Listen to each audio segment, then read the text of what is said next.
Irmãos, vamos abrir a palavra de Deus no livro de Gênesis, capítulo 29, e fazer a leitura do verso 1 até o verso 14, a história do encontro de Jacó com Raquel.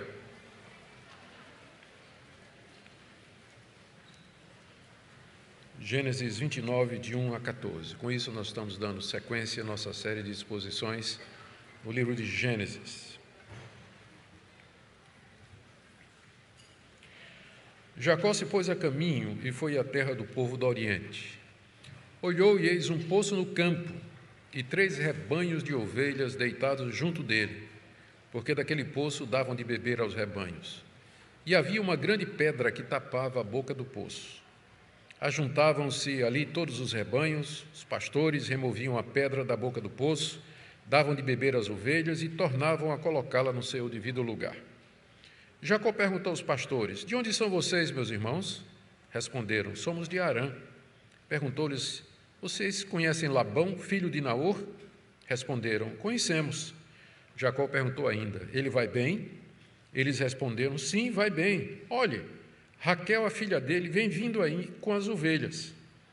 Então Jacó disse: "É ainda pleno dia, não é tempo de recolher os rebanhos. Deem de beber às ovelhas e vão apacentá-las." Mas eles responderam: "Não podemos, enquanto não se ajuntarem todos os rebanhos, seja removida a pedra da boca do poço e demos de beber às ovelhas." Enquanto Jacó ainda falava, chegou Raquel com as ovelhas de seu pai, porque era pastora. Quando Jacó viu Raquel, filha de Labão, irmão de sua mãe, e as ovelhas de Labão, aproximou-se, removeu a pedra da boca do poço e deu de beber ao rebanho de Labão, irmão de sua mãe. Feito isso, Jacó beijou Raquel e, erguendo a voz, chorou. Então Jacó contou a Raquel que ele era parente de seu pai, pois era filho de Rebeca. Ela correu e o comunicou a seu pai. Quando Labão ouviu as novas de Jacó, filho de sua irmã, correu ao encontro dele, abraçou, beijou e o levou para casa. E Jacó contou a Labão tudo o que havia acontecido. Então Labão disse: "De fato, você é meu osso e minha carne." Até aqui, queridos, a leitura da palavra de Deus. Vamos orar mais uma vez. Pedimos, nosso Pai, a iluminação do Espírito Santo para a compreensão da Tua palavra. Nós pedimos que a leitura e a exposição do texto não somente nos traga ensinamentos a respeito dos costumes, das práticas, dos Teus atos redentores na história, mas também de que forma eles se aplicam a nós. Nós oramos por aqueles que nos seguem, pela transmissão, onde quer que estejam, Tua bênção esteja com eles também. Ouve a nossa oração, em nome de Jesus. Amém. Queridos, na mensagem anterior, nós vimos como, a caminho da Mesopotâmia, Jacó teve um encontro com Deus em Betel, um encontro que haveria de mudar a sua vida. E ali, naquele encontro que se deu durante a noite, enquanto Jacó dormia, ele teve um sonho com uma escada que ia da terra até o céu e os anjos de Deus subindo e descendo sobre aquela escada, significando que Deus havia descido até ele, que Deus iria com ele e que Deus queria habitar com os homens, conforme Jesus interpreta essa passagem séculos depois, inclusive dizendo que ele mesmo era aquela escada que unia a terra e o céu. Deus apareceu no sonho e ratificou a Jacó todas as promessas que havia feito a Abraão e Isaque. Ou seja, que lhe daria uma descendência numerosa, que lhe daria em posse perpétua a terra de Canaã e que abençoaria as nações através de um descendente de Jacó. Jacó acorda e faz um voto a Deus, que incluía essas coisas. Deus seria o Deus dele, Betel, aquele lugar, seria um santuário para adoração a Deus, e ele daria o dízimo de tudo que Deus lhe desse. E aí ele unge uma pedra naquele local, a mesma pedra que serviu de travesseiro, agora vira um monumento de consagração e dedicação a Deus, conforme o costume daquela época, dos patriarcas e, posteriormente, dos israelitas, de construir altares e erigir marcos onde Deus se revelava. E ele muda o nome da cidade de Luz para Betel, que significa a casa de Deus. e segue sua viagem na direção de Padã Arã. Nós veremos agora o relato da chegada dele na cidade e como ele veio a conhecer aquela que seria a sua esposa. Vamos ver então essa primeira parte aí do verso 1 a 3, onde Moisés narra o encontro, primeiro o encontro de Jacó com pastores junto a um poço. São os 3 primeiros versículos.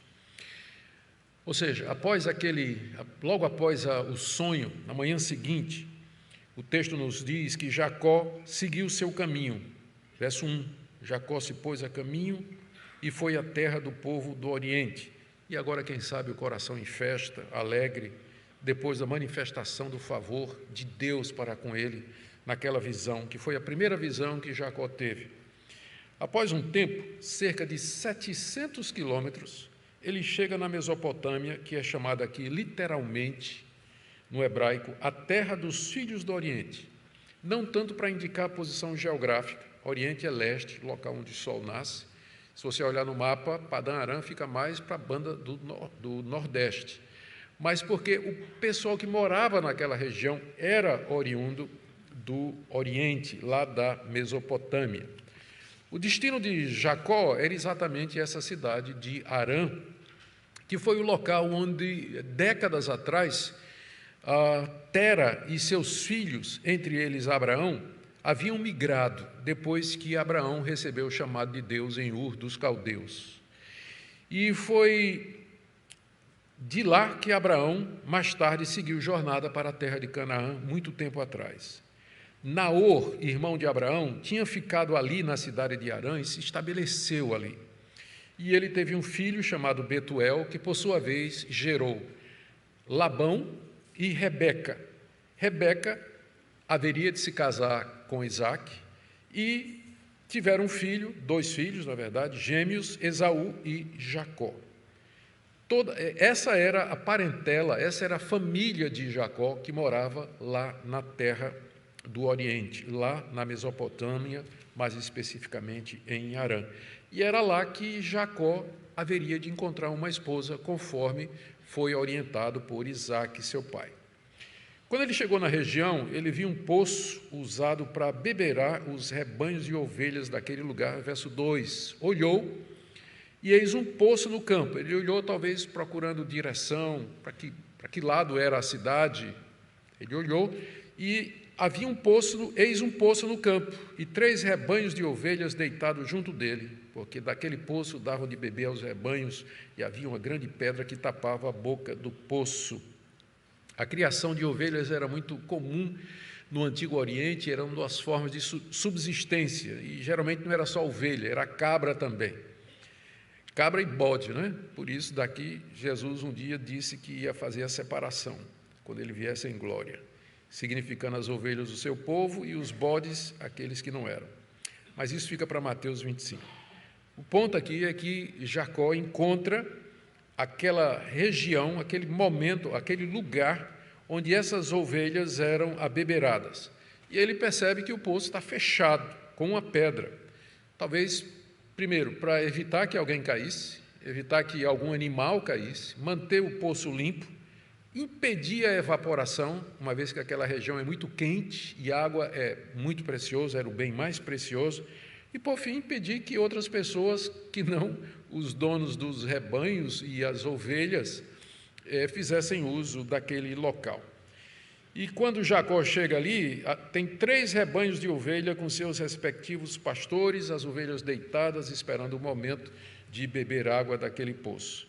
O costume dos pastores daquela região, o texto nos diz aí, era aguardar todos os rebanhos chegarem para então abrirem o poço. Verso 3, ajuntavam-se ali todos os rebanhos, os pastores removiam a pedra da boca do poço, davam de beber as ovelhas e tornavam a colocá-la no seu devido lugar.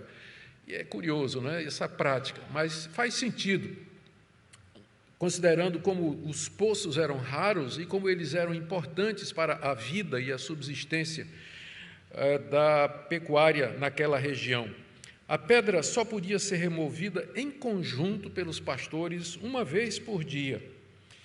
E depois de beberem, as ovelhas beberem, recolocavam a pedra tapando o poço.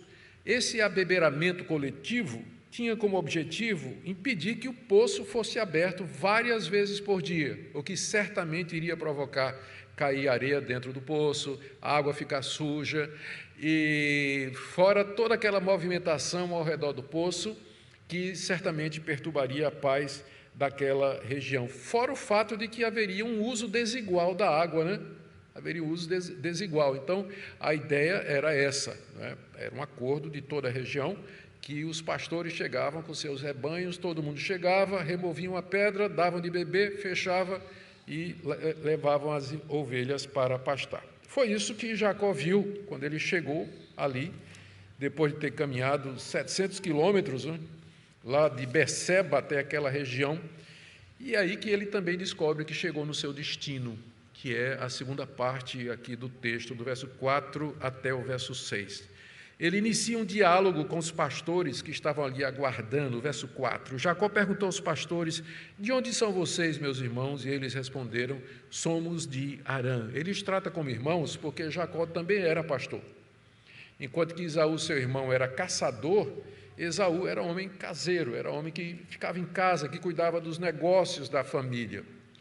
E ele, então, com certeza, cuidava dos rebanhos de Isaque, seu pai. E era pastor, por isso ele se refere aos pastores ali como irmãos, ou então também pode substituir como amigos, como algumas traduções já traduzem, não é? Já traduzem assim, mas eu acho que o sentido é porque ele era pastor também. A prova disso é o conselho de pastor para pastor que ele vai dar em seguida a respeito daquelas ovelhas. Ele quer saber de onde é que eles são. Chega para os pastores e diz: irmãos, vocês são da onde? E ele descobre que eles são de Harã, que era a cidade para onde ele estava indo e para onde já havia caminhado toda aquela distância. E Harã não devia estar longe dali, Era um poço fora da cidade, que era usado para abeberar os rebanhos. E Jacó então descobre que havia chegado ao seu destino, como Deus havia prometido que estaria com ele. E aí, encorajado, ele pergunta aos pastores por seus parentes que moravam lá em Harã, versos 5 e 6. Perguntou-lhes: vocês conhecem Labão, filho de Naor? Responderam: conhecemos. Jacó perguntou ainda: ele vai bem? Eles responderam: sim, vai bem. Olhe, Raquel, a filha dele, vem vindo aí com as ovelhas. Os pastores conheciam Labão perfeitamente, não é? Jacó se refere a Labão como filho de Naor, mas, na verdade, ele era neto de Naor, como já a NVI e a NVT já traduziram. Mas Jacó o chama de filho de Naor, porque Naor é que era o ponto de referência.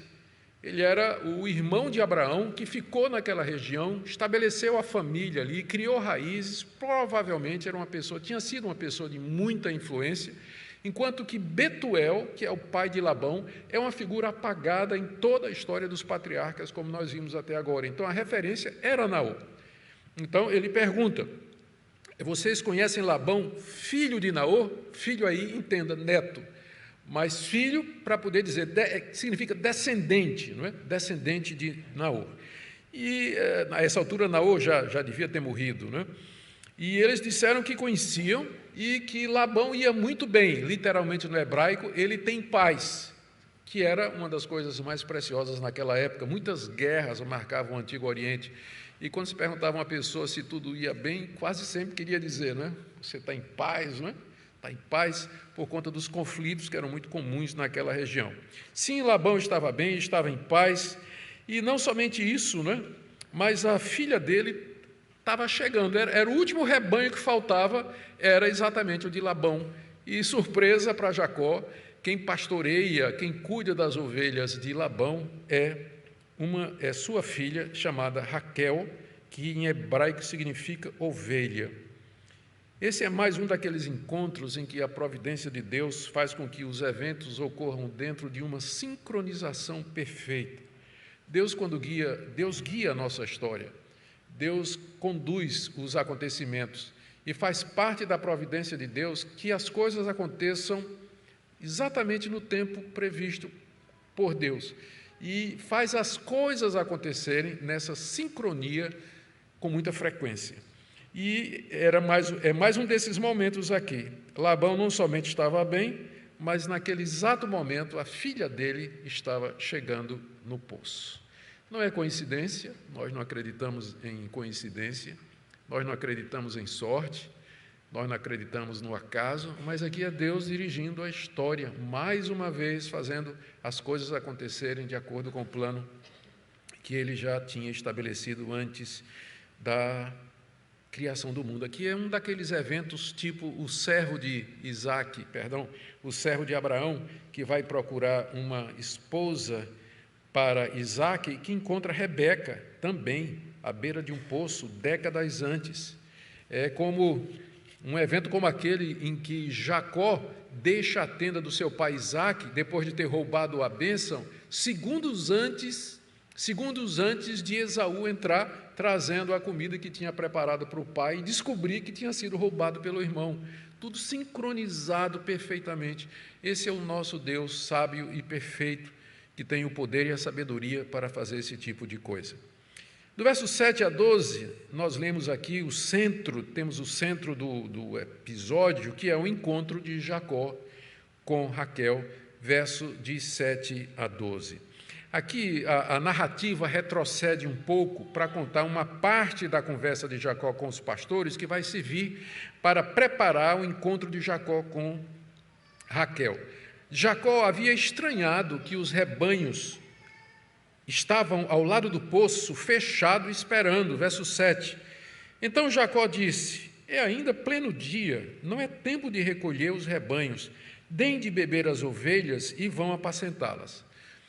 Eu fiquei muito tentado a interpretar isso aqui de acordo com alguns comentaristas que disseram o seguinte: quando Jacó viu Raquel, e que ela era bonita, e que era parente dele, ele mais ou menos quis se livrar dos pastores para poder ter um encontro com ela a sós. E perguntou: meus irmãos, não está na hora de vocês levarem as ovelhas para pastar, não é?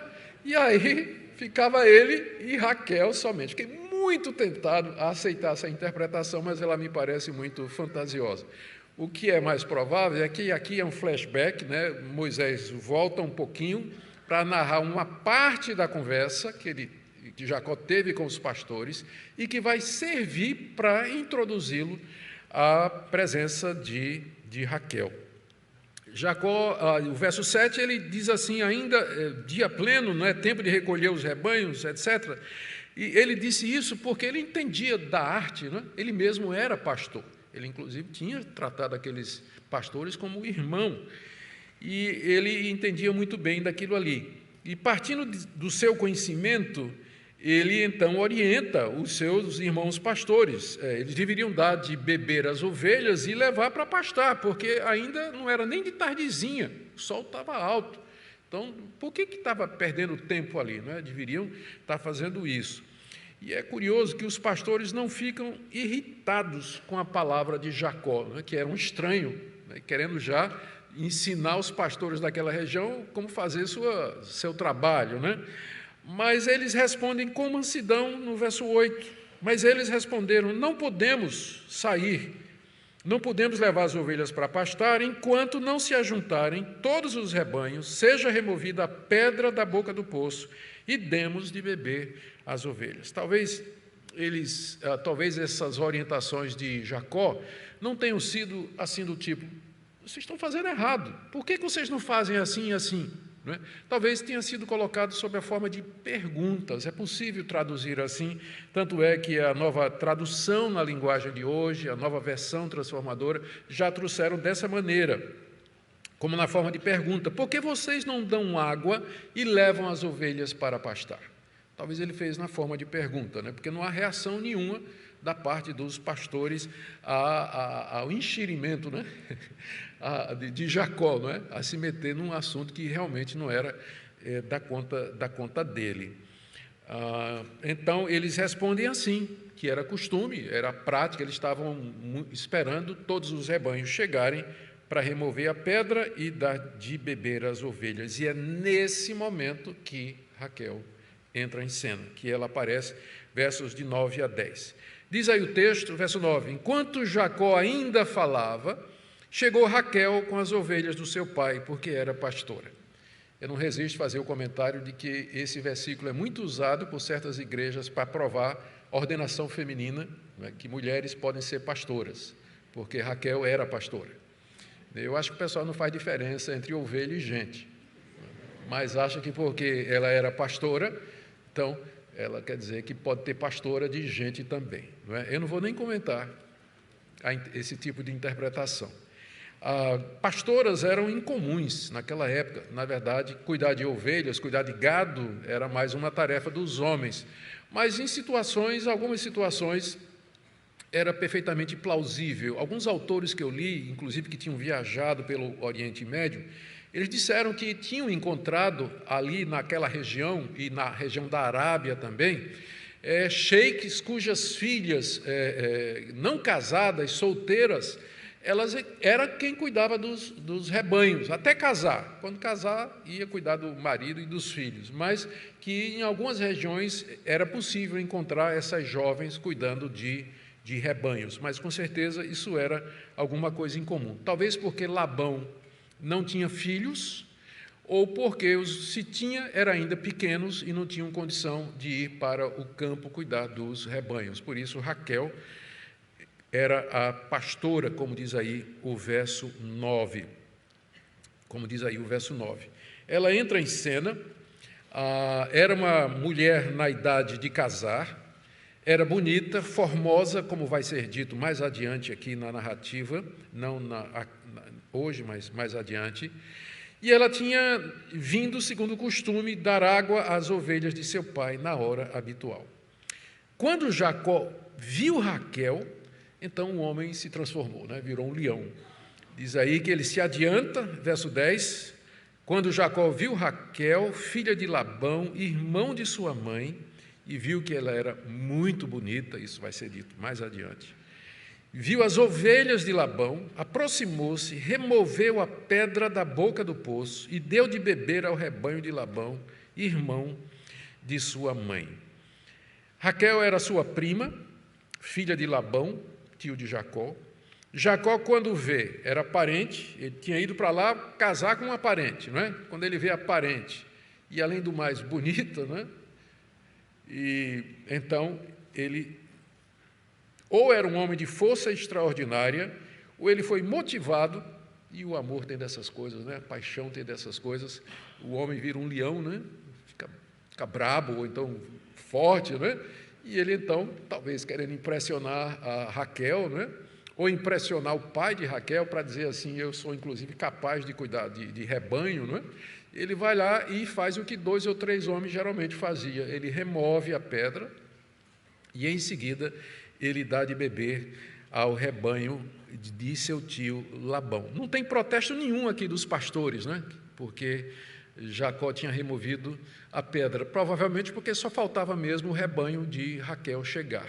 Ou talvez eles ficarem impressionados com a força, né, ou a disposição de Jacó, e ninguém queria comprar briga com ele. Qualquer que seja a razão, o fato é que Raquel ficou impressionada com aquilo que aconteceu, como nós veremos nos versos seguintes, 11 a 12. Quando Jacó termina de dar de beber as ovelhas, ele agora se dirige a Raquel.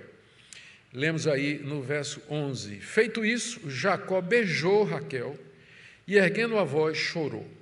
O beijo aqui era costumeiro entre parentes, tá? Parentes naquela época se saudavam dessa forma. E ele começa a chorar em alta voz,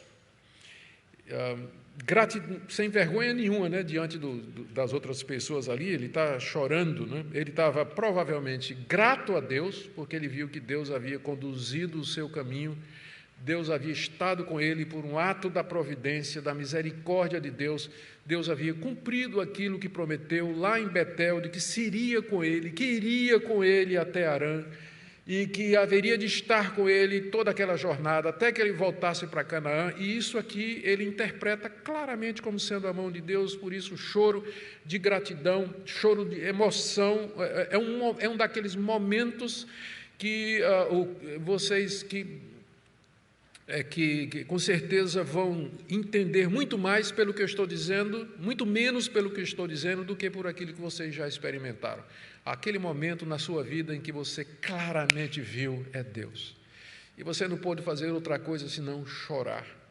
Chorar, numa mistura de gozo, alegria, gratidão, reconhecimento da presença de Deus. É um desses momentos aqui agora na vida de Jacó. Finalmente ele se apresenta a Raquel, no verso 12, contou a Raquel que era parente de seu pai, pois era filho de Rebeca, e ela correu e o comunicou a seu pai. Raquel corre, vai contar ao pai a chegada de Jacó, portanto a cidade não era muito longe, né? Se ela correu para contar ao seu pai o que aconteceu. E aí a última parte do texto, 13 a 14, Jacó é recebido na casa de Labão. Labão toma a iniciativa de levar Jacó para sua casa. Verso 13, quando Labão ouviu as novas de Jacó, filho de sua irmã, correu ao encontro dele. Ele tinha feito a mesma coisa alguns anos antes, quando o servo de Abraão chegou lá e tinha encontrado a sua irmã Rebeca. Labão ouviu as novas de Jacó, filho de sua irmã, correu ao encontro dele, abraçou, beijou e o levou para casa. E Jacó contou a Labão tudo o que havia acontecido. Então Labão disse, de fato, você é meu osso e minha carne. Quando ele tomou conhecimento de tudo que Raquel contou para ele, ele correu para lá, queria conhecer o filho mais novo de sua irmã Rebeca, o mais velho era Esaú. Ele não tinha esquecido que cerca de 60 anos passados, o servo de Abraão tinha estado ali. E Labão era bem mais jovem naquela época. 60 anos passados, o servo de Abraão tinha estado ali. E levou a irmã dele, Rebeca, para casar com Isaque, lá em Canaã. E que na ocasião Labão ganhou muitos presentes, muitas riquezas, dádivas, ao deixar sua irmã ir com o servo para se casar com Isaque. E agora o herdeiro da fortuna de Abraão e de Isaque, que era Jacó, havia chegado à sua porta. E, além disso, Jacó já havia demonstrado que era um excelente trabalhador braçal. A gente não sabe as intenções de Labão, mas a gente vai ver no resto da história que ele era interesseiro, velhaco, ardiloso e que vai enganar Jacó várias vezes por isso aqui.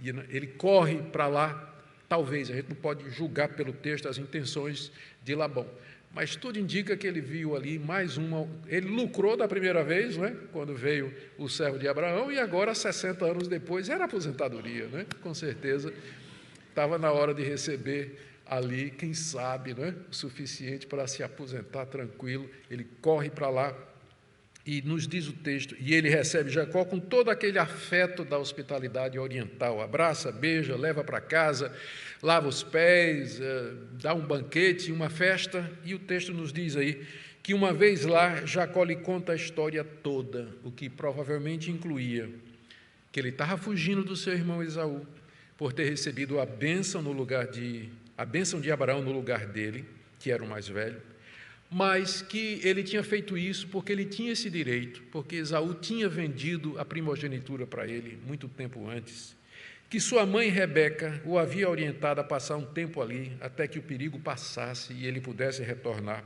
e que ele tinha feito uma longa viagem também na expectativa de encontrar uma esposa para si, e que, quem sabe, talvez até a visão de Betel, porque o texto diz que ele contou tudo a Labão. Então, tudo que havia acontecido desde aquele episódio. E então Labão reconhece que Jacó, de fato, era seu sobrinho, verso 14. De fato, você é meu osso e minha carne. O que quer dizer? Você é do meu sangue, nós somos parentes. E com isso a permissão estava dada para que Jacó ficasse na sua casa. Na próxima mensagem, nós vamos ver a primeira parte da tumultuada permanência de Jacó ali com seu tio, o que inclui seu casamento, não com Raquel primeiro, mas com Lia, depois com Raquel, o nascimento de filhos, seu trabalho com seu sogro, etc. Mas isso aí, a partir da próxima mensagem. Por enquanto, o que nos interessa é qual a instrução que essa passagem poderia trazer para os israelitas que ouviriam essa mensagem, que estavam ali às margens do rio Jordão, próximos a cruzá-lo para tomar posse da terra, conforme prometido a Abraão, Isaque e Jacó. Eles eram os descendentes de Jacó. E o que saber a respeito desses fatos que aconteceram com o seu ancestral, em que os ajudaria? Primeiro, a importância que vai ser reenfatizada vez após vez por Moisés no restante dos livros que Moisés escreveu, a importância e a necessidade de que os israelitas não se casassem com os povos cananeus com os quais eles iriam habitar e cuja terra eles iriam conquistar, mas que eles se casassem dentro da família da aliança, que é exatamente isso que Jacó está fazendo aqui. Todo esse trabalho é exatamente por isso, porque ele não queria casar com uma mulher lá de Canaã, uma cananeia que não tinha conhecimento de Deus, não teria o verdadeiro culto a Deus, certamente seria idólatra, iria contaminar a verdadeira e pura religião, mas que ele viesse buscar uma esposa de entre a sua parentela que ainda mantinha e praticava a fé dos semitas, a fé de Noé, a fé dos filhos de Sete, aquela linhagem toda por onde Deus vem se manifestando e guardando a promessa da vinda do descendente que haveria de abençoar todas as nações. Então, era importante que os israelitas vissem como era crucial para o plano de Deus que eles se casassem na família da aliança. Eu creio que uma segunda lição importante de encorajamento era a providência de Deus. Aqui eles têm mais um exemplo de como Deus age na história para realizar os seus planos e cumprir as suas promessas. Aqui, no caso, em prover esse encontro de Jacó com Raquel. Esse mesmo Deus haveria de guiá-los na conquista da terra prometida, que, humanamente falando, era uma tarefa impossível para a nação de Israel. Mas era Deus, esse Deus da providência, que estaria com eles. Em terceiro lugar, a fidelidade de Deus. Deus cumpriu tudo que prometeu a Jacó, ou começou a cumprir o que prometeu a Jacó. Vai cumprir muito mais ainda. Deus tinha dito a Jacó, na visão em Betel, eu serei contigo. Então, esse Deus de Jacó era o mesmo Deus dos israelitas. E estaria com eles também, e que, portanto, eles podiam confiar nesse Deus. E eu penso que há uma lição aqui interessante, que eu não dei muita ênfase durante a exposição do texto, mas é claro, quando você lê essa história, a primeira coisa que você lembra é da história anterior, do servo de Abraão, que foi buscar no mesmo lugar uma esposa para Isaque, e encontrou, coincidência, ao redor do poço, na mesma hora que ele vinha chegando, encontra Rebeca. Então, as histórias são muito parecidas, mas existe uma diferença significativa. No primeiro caso do servo de Abraão, o servo de Abraão, Eliezer, era um homem de oração. Quando ele chegou no poço, ele orou. Ele disse, Deus, me mostra, me guia, eu quero saber quem é. Mostra aquela que será a esposa do meu senhor Isaque.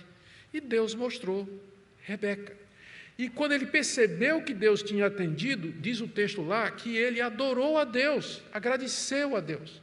E não parou depois, quando ele vai na casa de Rebeca, ele também mais uma vez manifesta a gratidão a Deus e a convicção de que Deus guiou.